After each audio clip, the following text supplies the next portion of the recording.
Good morning বন্ধুরা, আশা করি আপনারা সবাই ভালো আছেন। আমিও ভালো আছি। আজকে আবার একটা বড় ভিডিও নিয়ে এলাম। আমার ছোট্ট একটা ছাদ বাগানে সব কিছু দেখাবো বলে। এখন মানে শীতকাল আসছে, গাছের পাতা ঝরে যাচ্ছে। এটাই একটা মানে খারাপ লাগছে গাছের পাতাগুলো ঝরে গেলে, কিন্তু কিছু তো করার নেই। শীতকালে তো পাতা আমার সামনেই দেখুন, এই নিম গাছটাকে আমি বরাবরই দেখাই। নিম গাছটা আগে কিছুদিন আগেও কি সতেজ, পুরো সবুজ ছিল। এখন পাতা ঝরে ঝরে একেবারে কিছুদিন পর তো একেবারে ন্যাড়াই হয়ে যাবে। দেখে খুব খারাপ লাগে, কিন্তু কিছু করার নেই। প্রকৃতির যেমন নিয়ম সেরকমটাই হবে। আর আমার অনেকগুলোই এই কালারের অপরাজিতাটা দেখুন, কত সুন্দর একটা কালার। এটাকে আমি একটু শেপ করে করে রাখছি। আর ওটা যেহেতু তুলসী গাছের ওপরে, ওটাকে একটা মানে আমাকে টুলে উঠে ঠিক এই জায়গাটাতে টুলে উঠে শেপ করতে হবে। এই ইয়েটা জবাটা খুব বড় একটা লাল রঙের জবা হয়।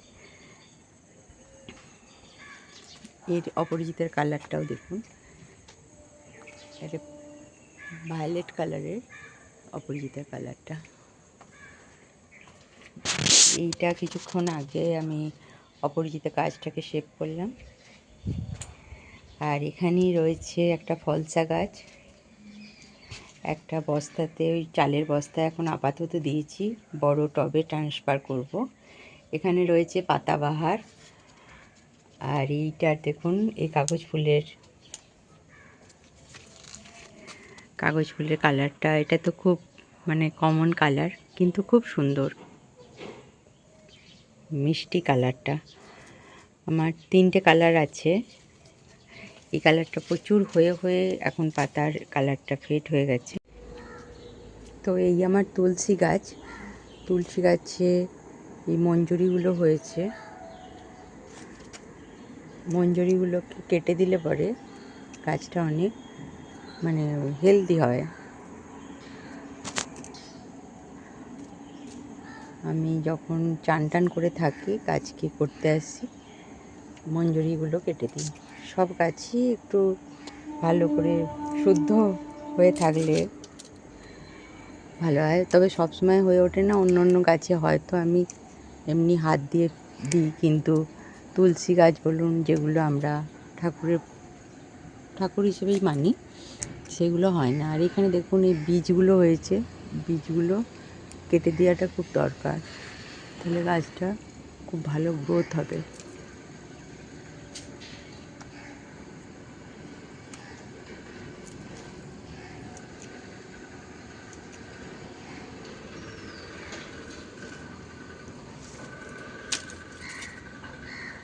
চলে এলাম ওপরের ছাদে। দেখুন কত সুন্দর একটা আমার গন্ধরাজ ফুল হয়েছে। যা সন্ধেবেলা এখানটা ছাদ বাগানকে গন্ধে পুরো মাতিয়ে রাখবে। দেখুন অনেক কুড়ি এসছে।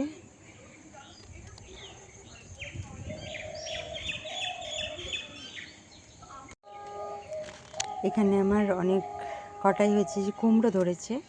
আর কুমড়ো গাছের পাশেই আছে লেবু গাছ, লেবুর ফুলও আসছে, আর ছোট ছোট লেবুও ধরেছে।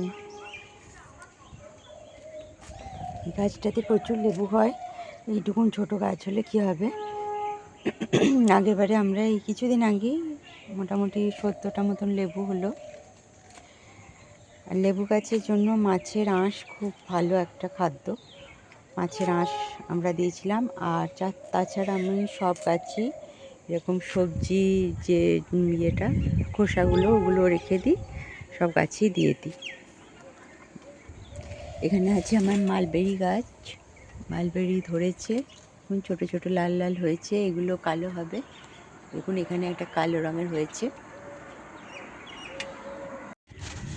এখানে আমার প্রচুরই ফুল ফুটেছে, ছাদটা খুব সুন্দর দেখতে লাগছে। জবা ফুল ফুটেছে, প্রচুর কুঁড়িও এসছে। এই জবাটা প্রচুরই ফোটে, দেখুন ছোটো ছোটো প্রচুর কুঁড়ি এসছে। প্রতিটা গাছ মানে ফুলই ফলই বলুন খুব সুন্দর ছাদ বাগানকে পুরো মাতিয়ে রাখে। আর এক একটা গাছের সঙ্গে এক একটা গাছ এমনভাবে জড়িয়ে ধরে গেছে। আমি টব রেখেছি অনেক দূরে, আর এই দেখুন এখানে গাছটি এই গাছটাকে জড়িয়ে ধরে নিয়েছে। এইভাবে চলতে থাকে আমার ছাদ বাগান পরিচর্যার কাজ। এখন দুপুরবেলা, শীতকালের দিন দুপুরে আমরা একটুখানি বেশি ছাদ বাগানে আসি। সন্ধেবেলা এখন কাজ করতে পারি না, কারণ সন্ধেবেলা একটু ঠান্ডা পড়ে গেছে। গ্রীষ্মকালে যেমন সন্ধে ছাদ বাগানটাকে পরিচর্যা করা হয়ে যায়, শীতকালে হচ্ছে যে যখন দুপুরবেলা। এই গোলাপটা কালকে ফুটবে।